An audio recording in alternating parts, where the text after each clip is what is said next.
Pak, iya 3 jari dia masuk ke vagina saya. Begitu, si dokter ini juga menawari saya seperti itu. Wah, gila. Jadi kan Jumpa kembali bersama Agri Fanani Channel. Teman-teman, di video kali ini saya akan sampaikan informasi yang benar-benar mengejutkan. Kesaksian dari teman-teman PMI ex PT CKS mengalami pelecehan seksual yang diduga dilakukan oleh dokter berinisial A. Diduga dokter tersebut juga merupakan dokter relasi dari PT CKS.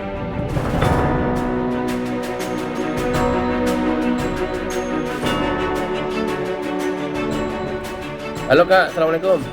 ya, waalaikumsalam. Kak, saya Agri Fanani Kak. Iya. Salam kenal. Salam kenal tadi.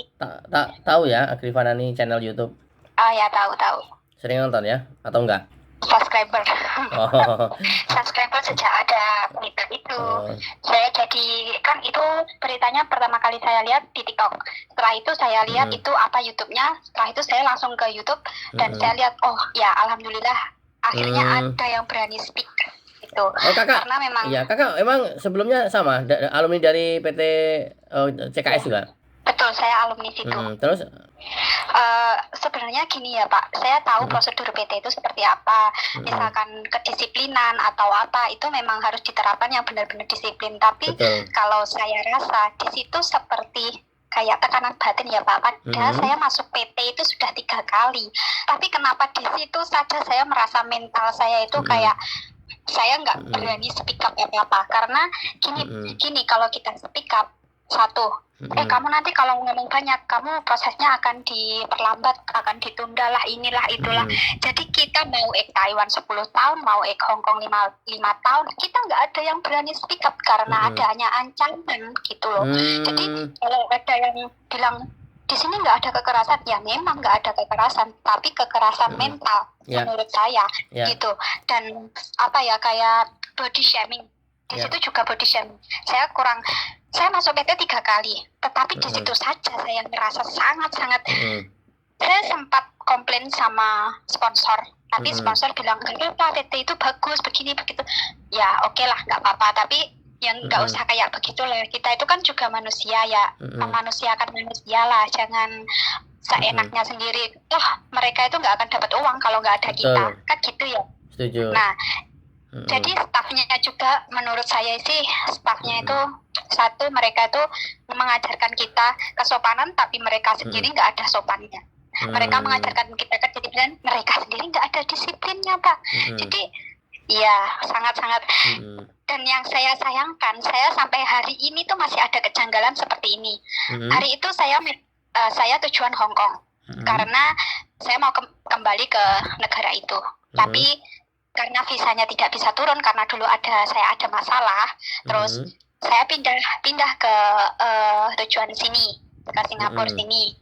Pertama kali medical fit, kedua juga fit. Kenapa yang ketiga tiba-tiba unfit? Padahal saya menikah 1 bulan, setelah itu saya ke PT.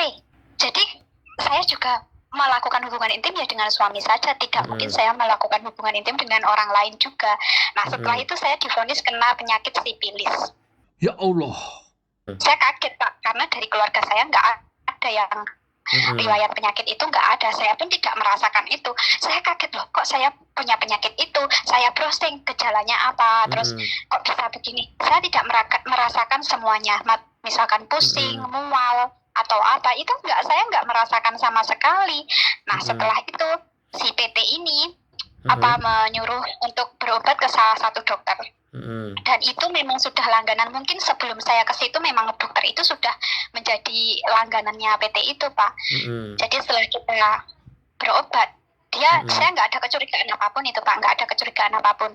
Jadi saya teruslah minum obat itu secara rutin. Tapi kenapa setiap 1 minggu 1 kali saya injection Pak di situ? Injection selama 4 bulan itu saya injection terus 1 minggu 1 kali. Tapi kenapa nggak ada perubahan? Kok terus unfit, setelah itu unfit terus. Kenapa? Saya kan mikir Pak, setelah itu saya selalu ada teman Pak. Ada teman dari divisi lain seperti Hong Kong, Brunei gitu.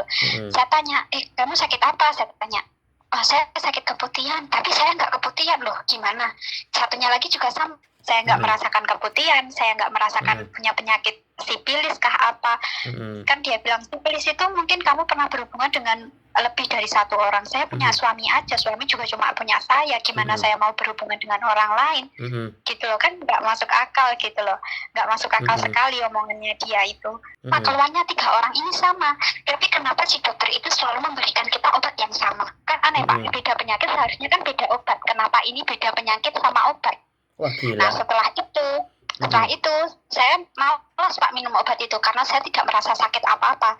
Dan setelah injection itu sekitar 8 kali Pak saya injection sampai kalau buat jalan itu lantai tuh sangat sakit Pak, sangat sakit sekali. Setelah itu saya punya ide Pak, saya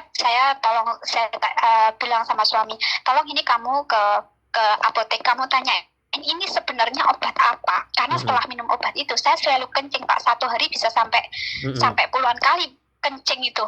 Terus akhirnya suami saya pergi ke apotek, kebetulan si pekerja apotek ini tetangga saya sendiri, dan dia bilang, oh mas ini bukan obat penyakit sipilis mas, ini obat apa namanya, ini cuma obat demam mengurangi rasa ngantuk seperti itu. Loh, kan ya saya kaget, oh benar, berarti kecurigaan itu kan benar Pak. Oh ternyata ini permainan. Saya baru sadar dari situ. Nah saya terbang itu Pak, si dokter ini bilang seperti ini, oh Mbak kamu kan udah injection berapa kali ya, tapi nggak ada perubahan. Ya terus saya ini tawarkan kalau mau ya kenapa, seharusnya dia menawarkan saya pas kita ke sana itu Pak, dia mau memasukkan jarinya dia ke vagina kita. Wah gila. Jadi kan itu untuk apa? Memang ada Pak cara seperti itu, ada, karena kalau memasukkan jari ke vagina itu bisa bisa langsung sembuh Mbak. Wah masa ada sih berobat seperti itu? Astagfirullahaladzim. Iya masa ada. Tapi sudah ada teman saya yang dari luar Jawa itu sudah begitu, langsung dinyatakan sembuh loh setelah digituin. Ke teman saya tuh ngomong sama saya, kemarin dia begitu. Terus saya kan tanya ya, iya 3 jari dia masuk ke vagina saya, begitu. Dia nggak mungkin bohong karena si dokter ini juga menawari saya seperti itu. Wah gila. Jadi kan nggak masuk akal ya, kalau dipikir-pikir kan nggak masuk akal. Penyakit kan dari dalam, masa dengan memasukkan jari penyakit langsung sembuh? Kan nggak mungkin gitu. Jadi ya baru sadar kalau itu permainan saja ternyata. Edian, merinding aku. Merinding aku, gila. Edian. Memang parah Pak di situ, sangat parah. Oke. Kak. Oh dokternya itu dokter siapa Kak? Namanya Surabaya, di Malang apa di mana? Di Malang, saya lupa hari itu saya pernah ada catatan rumahnya, tapi saya lupa Pak. Itu namanya, yang jelas namanya cuma dokter. Dan orang itu Pak, pernah saya dengar dia punya, kan kita sering tuh berobat 1 minggu sekali ke sana, dan dia ada kayak hubungan gitu dengan salah satu TKW, dan terus bagaimana saya nggak tahu lah Pak. Memang orang itu saya curiga Pak, itu dokter apa gadungan atau gimana, tapi staf bilang dia itu profesor salah satu kampus di Malang. Nggak masuk akal kan kalau kita punya penyakit terus jarinya dimasukkan, nggak masuk akal sekali, masuk akal sekali. Wah aku merinding aku Kak, sumpah merinding aku, gila. Ya memang saya berbicara dengan apa adanya, saya tidak mau mengubah-ubah, ya memang itu yang saya rasakan, kekecewaan itu yang saya rasakan. Kenapa? Dan dia sempat sih Pak kalau memeriksa itu seperti memegang-megang payudara. Ya saya pikir memang dokter ya seperti itu. Tapi saya pikir kok begini ya, dokter kok begini gitu. Terus Oke. Aduh. Jadi mulus aku. Tapi saya sudah lega seperti ini, saya bisa mengeluarkan semuanya. Saya harap bisa disampaikan kepada pasti nyampe PP2MI. Oke, ada lagi Kak selain itu yang menjadi poin saya dokter ini tadi yang aduh merinding aku dengarnya, gila. Ya, saya berbicara fakta. Ya Kak. Terima kasih. Saya izin ini saya upload di YouTube ya Kak. Nanti orang seluruh dunia tahu ya, nggak apa-apa ya. Boleh. Terima kasih. Assalamualaikum. Waalaikumsalam. Oke teman-teman, sampai di sini perjumpaan kita. Jika Anda mempunyai informasi dan pengalaman yang sama seperti dalam video ini, tuliskan di kolom komentar. Jangan lupa like, subscribe, dan share ke media sosial Anda. Wassalamualaikum warahmatullahi wabarakatuh. Dadah!